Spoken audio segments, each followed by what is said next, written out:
के दीन पर रोशन किए चिराग 72 हुसैन ने। सर मेहरबानी। और दो शेर और के यादे हुसैन हो और करबल में शाम हो, यादे हुसैन हो और करबल में शाम हो, मांगूं दुआ यहीं पर जीवन तमाम हो। और तूने कटा के गर्दन हक को बचा लिया, तूने कटा के गर्दन हक को बचा लिया, ज़हरा के लाल तुझ पर मेरा सलाम हो।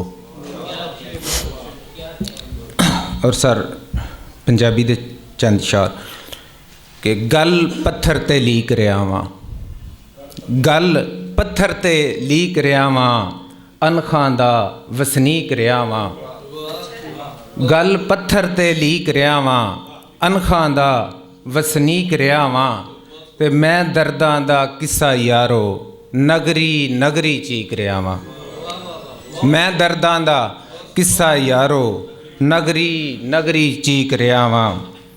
और कुरामत साहब शेर देखना सर कि रूह ते छड़ गई कादा खैड़ा, रूह ते छड़ गई कादा खैड़ा, पिंजर बस तरीक रहा वां।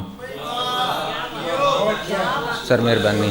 रूह ते छड़ गई कादा खैड़ा, पिंजर बस तरीक रहा वां, तां हिजरां दे ढाके चढ़िया।